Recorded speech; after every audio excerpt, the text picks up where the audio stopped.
Many families, of course, still very, very devastated by and saddened by the impact of these floods. Search and rescue operations continuing. We've just seen those this afternoon. Nearly 400 people lost their lives. Hundreds more have been completely displaced. eNCA reporter Nqobile Madlala following the developments as well in her part of KZN. Hello to you, Nqobile. Where do we find you? I'm seeing running water behind you and some rain as well. What's it like where you are? Well, Gareth, in that rainy weather, what you see behind me is Umzinyati, where the divers were currently at. We heard them earlier, we saw them earlier on when they were trying to figure out what is in the river to try and find anything for the family in terms of closure. Now, this is where we still find ourselves. A little earlier on, we discovered that in this river, if you just look forward there, Gareth, about 3 houses were flattened. They still haven't found out what happened to the family members, and of course communities are still very much concerned. But what I want to bring your attention to is a lady here who of course survived all of this. And I want to start here, ma'am. When it happened at night, what was it that you heard? Ngalelo suku kwenzeka lento le sasendini noma nengane. And into esayizwa is like kuyaduma. Mangithi mayindaba kuyaduma yini manje sivula isicaba. Ngathi sivula isicaba udaka inhlabathi amanzi kuyabila kudlula eduze kwendlu yama. Yabo nje manje uyayibona indlu yama isalelwe ilokhu njane indawana encane nayo ukuthi iwe mhlambe yabo. And the time ngabaleka ngaphuma nengane ngabaleka ngabizuma. Uma idlula lento leyo yadlula nendlu yasekhaya. And that time kulendlu leyo khona umalumekazi yawela phezulu kwabo, likely basinda ukuthi kanjani isibonga uNkulunkulu ngoba bayaphila.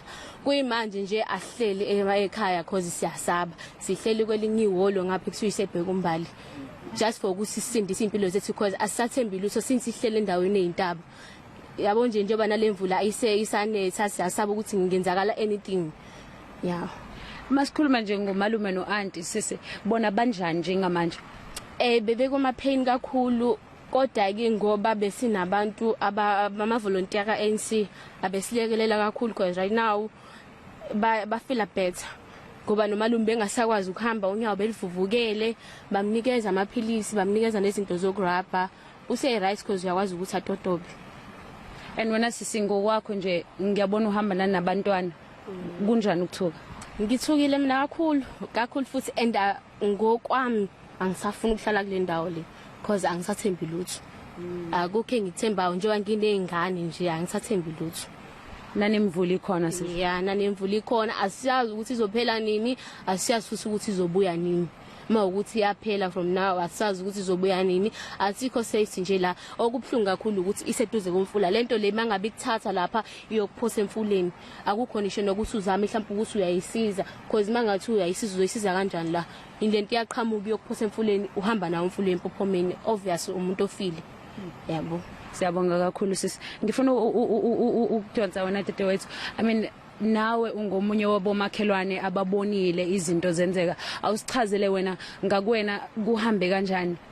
Angifuna uqamba manga sisi, lesehlakalo lesisenzakalile sishiye sonke nje singazazi noma sidumele noma sikhale noma senzeni ngoba lento eyenzakalile la bengiqala ukuyibona. Ngihlezi ngizwa kuthiwa ziyenzeka izinto ekanje kwamanye amazwe kodwa mase sendikubukela eduze. Wena tete wethu yini oyibonile ngakuwena mawungase nje? Mawungase nje ungichazele nje sisi yini le kuthusa kangaka?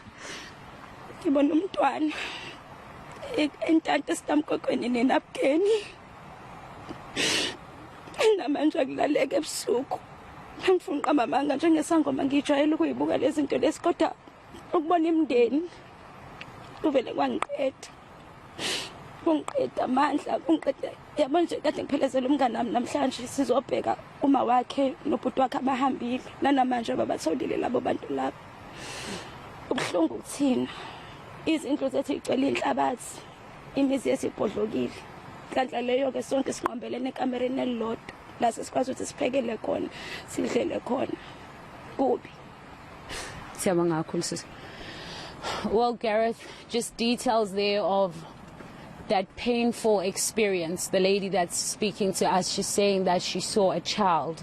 She says she saw a body of a child, the remains of a child, and this is what pains her the most. She says a lot of them are now staying in one room to try and continue with life in essence. But you heard also from the other lady who was speaking to us, and she's saying that her family is still very much traumatized. She's talking about her aunt and her uncle that also didn't get washed away, but their home got washed away and the walls fell on top of them. She's talking about the fact that they're still traumatized, that they cannot live here anymore. She says if it was according to her, she would never live in this area again. But she just details the experience about what she heard. She says she thought it was thunderstorm, but then when they opened the door, it was the mud and the water that essentially greeted her. So you can just imagine the pain. But she is saying to us that she is now in a place of safety. But just there, Gareth, she's saying even though she's in the place of safety, they cannot sleep. She's talking about the fact that they wouldn't want to be in this area, but at this point, that's something that they cannot change. They will probably at some point will have to come back home, but she's saying that she's very scared. The devastating anguish of being trapped in a natural disaster like this with little to no help in the area. But Nqobile Madlala, thank you for bringing us their story. It's the kind of attention we have to bring to areas like in Nanda.